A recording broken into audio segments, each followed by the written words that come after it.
This Torah class is brought to you by TorahAnytime.com. Okay, good evening, everyone. We continue in the Orchos Chaim of the Rosh. This will be our last year in the Orchos Chaim of the Rosh this week. B'ez Hashem, we will pick it up next week, Wednesday night. Okay, so we're up to Ois Samach. We're going to try to do Ois Samach and Samach Aleph. Al tivahel liktsoif mishum davar. Do not be bewildered, confused, to get angry about anything. The language of the Rosh implies that anger comes from a state of confusion, haste, suddenness, and lack of settled mind. So don't be quick, don't be hasty to get angry. V'ha'arech apecha. And even if you do get angry, even when you do get angry, or perhaps in a situation where you're allowed to get angry, you should prolong your anger. You should remain calm. Pen toivat es chachmasecha, lest you forget your chachma. Chazal say that when someone who gets angry, if he's a chacham, chachmasa mistalekes, his wisdom leaves him. The Gemara says in Psachim Samach Vavam Abez, Reish Lakish Omer, Kol Adam shekoyes im chacham hu chachmasa mistalekes. We learn it from Moshe Rabbeinu that Moshe Rabbeinu got angry at the Pikudei HaChayol, and then he forgot the halachos of Geulei Kalim. So from here we see that the nekuda of anger, it stems from a lack of a settled mind. Like the pasuk says, Al tivahel beruchacha lichais. So number one, do not be hasty to get angry. Number two, when one has a hasirus of anger, one should prolong it so that he does not lose his chachma. Now it's interesting, in Parsha Shmini we find that Moshe Rabbeinu looked at what Aaron HaKohen did, and Aaron HaKohen's carbon was burnt, and it was not eaten, and Moshe Rabbeinu got angry. And that Chazal offer as another example that when a person gets angry, they forget halacha, which is very difficult. I understand in the case where Moshe Rabbeinu got angry at the generals, so because of that anger, he came to forget the halachas of Geulei Kalim. However, in the situation of Aaron, who his carbon of Rosh Chodesh was burnt, it's not that Moshe Rabbeinu got angry and he forgot the halacha, because if he knew the halacha originally, he wouldn't have gotten angry. He looked at Aaron and he saw something that he did wrong, but Moshe Rabbeinu, Chazal say, misjudged the situation because Aaron didn't do anything wrong. So it's a big question, in what way did Moshe Rabbeinu get angry and then forget the halacha? It almost seems like because he forgot the halacha, that's why he got angry. And it appears as follows. Moshe Rabbeinu looked at what Aaron did, and Moshe Rabbeinu, at first glance, he made a calculation that just like some of the other karbanos were consumed, this one should have been consumed as well. The carbon of Rosh Chodesh should have been consumed as well.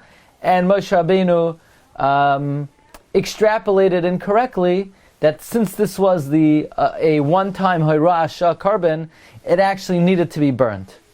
But, so Moshe Rabbeinu saw the situation, and at superficial glance, it looked like Aaron was doing something wrong. Now, Moshe Rabbeinu, had he thought about it further, would have remembered that while Kadshe Doiros is Doiche, Aninos is Doiche, while Kadshe Doiros you bring even Ba'aninos, but Kadshe Shah not.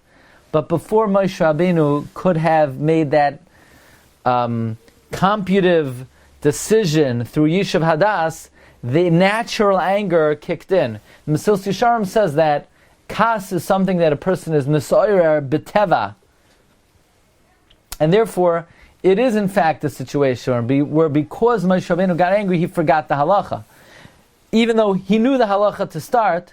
So then why did he get angry in the first place? Because it appeared from the outside that Aaron HaKohen was doing something wrong. Let's see Oy Samach Aleph. Al toitzi mimcha akshus peh v'nivel peh.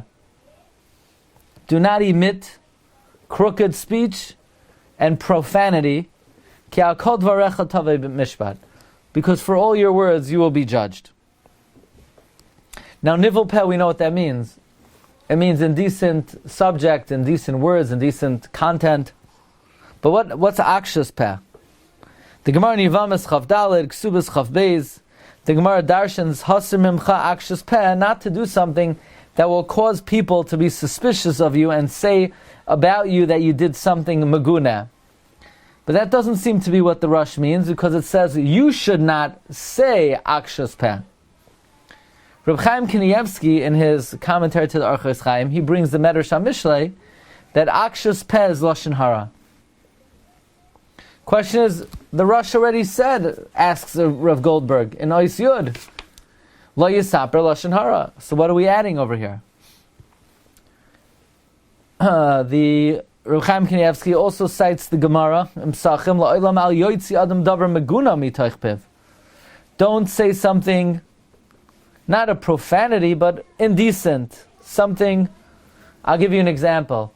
Somebody once asked Rav Pam, he said there's certain words that are not actually curse words, but maybe they're not so refined. He was asking about S-H-U-T-U-P.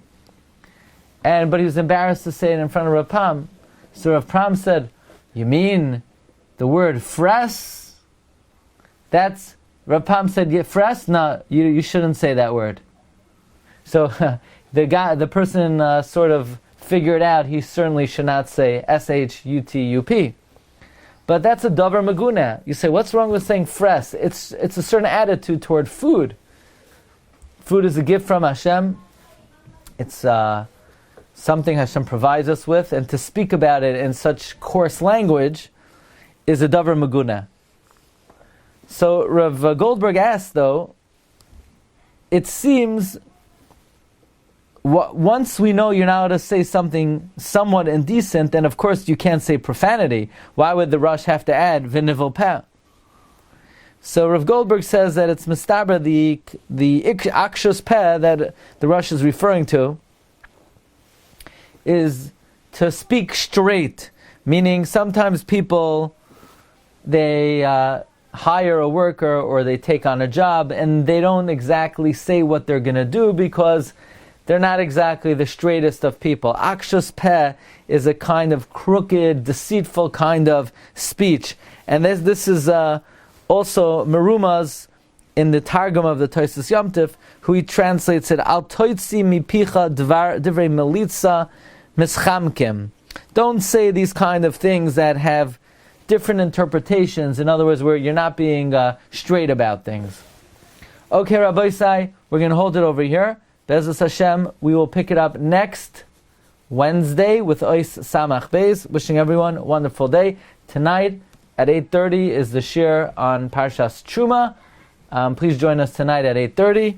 Wishing everyone bracha v'hatzlacha, kol tov.